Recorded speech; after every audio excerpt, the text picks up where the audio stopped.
kochani, mamy dzisiaj dla Was odcinek specjalny przygotowany z okazji 14. edycji Tygodnia Wege. Oczywiście edycji online, jak to w tym czasie przystało.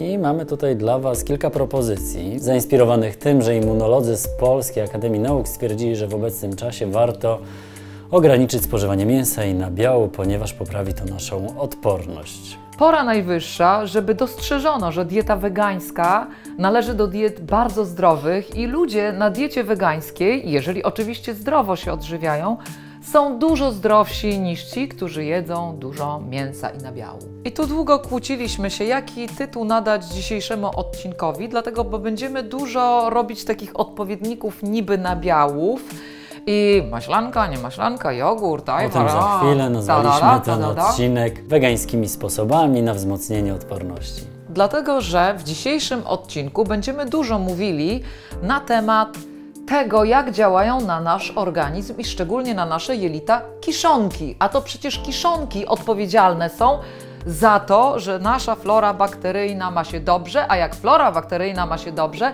to kto ma się dobrze? My. Człowiek ma się dobrze. Zaczynamy od kiszonek najbardziej popularnych. Ogórki kiszone. A właściwie nie ogórki kiszone. Czy ogórki kiszone też będą w użyciu? Będą dzisiaj Będą, dlatego ja już chciałem przejść do tego, co lubię najbardziej. Z ogórkami kiszonymi zrobimy przepyszny dip do, powiedzmy, różnych placków, więc ja ogórki zabieram. Zatem pomysł numer 1, dip z ogórkami kiszonymi. I teraz wyjmujemy również tą całą zieleninkę, która nam się nie przyda. Nie przyda się, ale jest, jak widać. Liście wiśni, chrzan, koper, a woda posłuży zaraz Mirkowi do zrobienia... tego, co lubi najbardziej, ale no nie zdradzę Wam. Niech będzie przepis numer 1, dip ogórkowy, skupiamy się nad nim. Nóż, pół kostki tofu wrzucamy do miski i miksujemy na idealnie gładką masę. Może ja Ci pokroję te ogórki? Tak. Zatem nie będę bezrobotny do następnego przepisu. Jakkolwiek, czy dokładnie? Wiesz co, im mniejsze, tym lepiej, bo zaraz je będziemy również Plasterki miksować. w kosteczkę? Oj, nie bądź taki dokładny jak ja. Plasterki. I daj mi tak z połowę, o. Resztę sobie za chwileczkę do czegoś weźmiemy.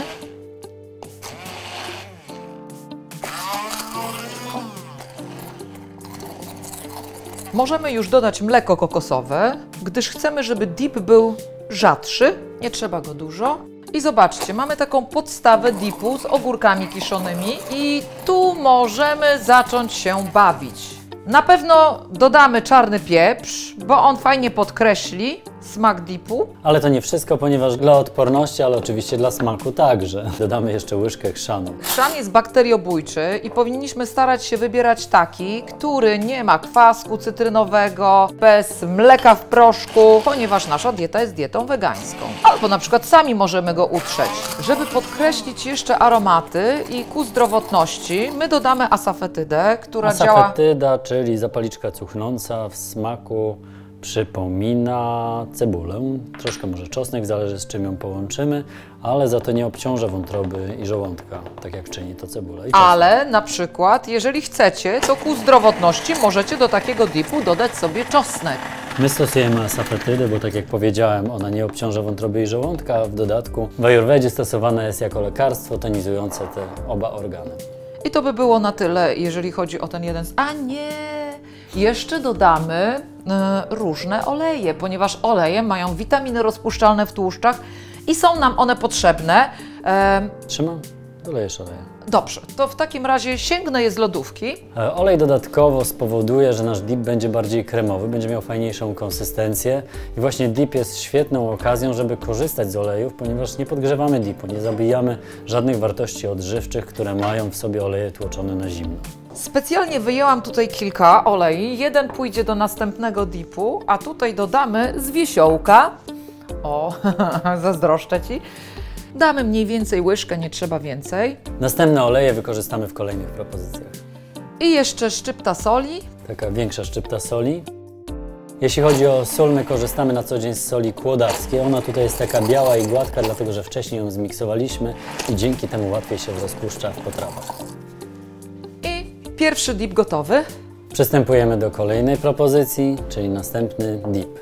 Dip znowu? z kapustą kiszoną. Właśnie, i znowu kiszonki. I klasycznie, podobnie jak w poprzednim, pół kostki tofu. Ono da nam konsystencję i białko. Miksujemy na, jak to tylko możliwe, gładko. W trakcie miksowania możemy przygotować sobie kapustę kiszoną, którą trochę posiekamy. I tu chciałam Wam powiedzieć, że nie tylko można wykorzystywać kiszonki typu kapusta kiszona albo ogórki, można dodawać również inne kiszonki, na przykład kiszoną cytrynę, pomidory, jabłka. Link znajdziecie tutaj do przepisu na kiszoną cytrynę. Dodajemy do zmiksowanego tofu i dolewamy trochę soku z kiszonej kapusty. Samo zdrowie. Tak ze 2-3 łyżki. O, już wystarczy.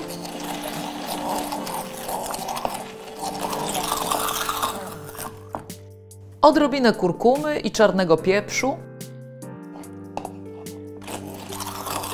Kapka mleczka kokosowego, a także oleju lnianego na koniec i gotowe. Olej lniany, jak wiemy, ma kwasy omega, jest bardzo zdrowy.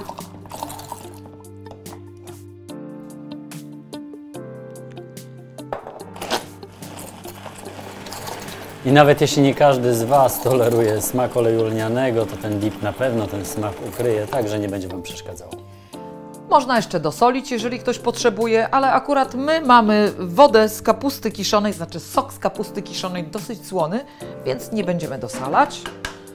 I to jest druga propozycja. Czas dipu. przejść do mojej propozycji, czyli woda z ogórków kiszonych, jogurt kokosowy, które uczynią wegańską maślankę. Trochę może bardziej w smaku przypominającą ajran. Kojarzycie ajran? Coś takiego, co jest bardzo orzeźwiające i bardzo zdrowe. Zatem idealny wstęp do wegańskich koktajli lub koktajl sam w sobie. Dla mnie jest to taki orzeźwiający, letni napój, wspaniale nadający się do różnych dań obiadowych. I słuchajcie, czy to nie jest cudowne, że teraz w każdym dużym sklepie, również w małych sklepach, możecie dostać wegański jogurt? Pamiętamy początki Atelier Smaków w telewizji, pierwszego bezmięsnego programu kulinarnego w tym kraju. To po prostu takich rzeczy nie można było jeszcze dostać na naszych półkach. Owszem, było tofu, było mleko sojowe, ale jogurt sojowy, jogurt kokosowy, no way. I to jest to, co w tym koktajlu lubię najbardziej, oprócz jego smaku. Blendowanie. 5-10 ruchów i gotowe. A tu jest coś, co chcieliśmy Wam pokazać. Jest to plon naszego ostatniego spaceru. Zobaczcie, jakie cuda można znaleźć na okolicznych łąkach. No bardziej, no jednak to nie jest trawnik, na trawniku takie rzeczy nie wyrosną. Wyrosną, ale lepiej ich nie jeść. Podagrycznik, tak, dlatego, bo trawniki są nawożone sztucznie i tak dalej. Podagrycznik, który uwielbia wszelkie rowy, stanowiska tak zwane ruderalne, przy płotach rośnie, jest fantastycznym dodatkiem do sałatek, zatem korzystajcie z niego. Druga roślinka to jest dwurząd, który przypomina bardzo w smaku rukolę. Jest jeszcze bardziej intensywny w smaku od rukoli. Kuzyn rukoli, nie? Bardzo. Ma żółte, drobne kwiatki. Też warto zrywać, oczywiście z dobrych stanowisk. Pychota. A tu mamy jeszcze bardziej dzikie roślinki, towarzyszące nam od tysięcy lat. Bylica, która fantastycznie poprawia odporność, działa na jelita, bakteriobójcza i delikatnie zmienia smak na taki gorzkawy. Stosowana również jako przyprawa. Można dodawać do sałatek, tylko pamiętajmy, nie więcej niż taką jedną gałązkę, dlatego, bo bylica ma tujon, a tujon jest toksyczny w dużych ilościach. W małych leczy, w dużych szkodzi. I jeszcze jedna roślinka, którą wszyscy znają. Już jest przepiękna, rośnie. Pokrzywa. Co robimy z pokrzywy? Sprawdźcie tutaj. Tu macie link z przepisami. Jeśli Wam się podoba taki instruktażowy odcinek, możecie go oczywiście polubić. Jak nie zasubskrybowaliście jeszcze naszego kanału, zapraszamy, a gdy naciśniecie ten dzwoneczek, zawsze pojawi Wam się powiadomienie, że coś nowego wydarzyło się w naszej wegańskiej i bezglutenowej kuchni. Zachęcamy do komentowania na blogu i na YouTubie. Będzie nam bardzo miło i pamiętajcie, że jest też wersja angielska każdego z odcinków. Podsumowując, warto korzystać z różnych dziko rosnących roślin. Warto dodawać do różnych podstawowych dipów kiszonki lub chociażby zrobić sobie wiosenną kurację oczyszczającą organizm z soku z pokrzywy, z jabłkiem i cytryną. Wszystkie przepisy na podobne dipy, sosy, a także napoje energetyzujące, wzmacniające, oczyszczające, a także na placki, które pasują do tych dipów, znajdziecie tutaj nad Joli głową. Moim zdaniem do tych dwóch dipów na taki wiosenny obiad najbardziej pasują placki z liśćmi rzodkiewki. Sprawdźcie sami. Smacznego i na zdrowie!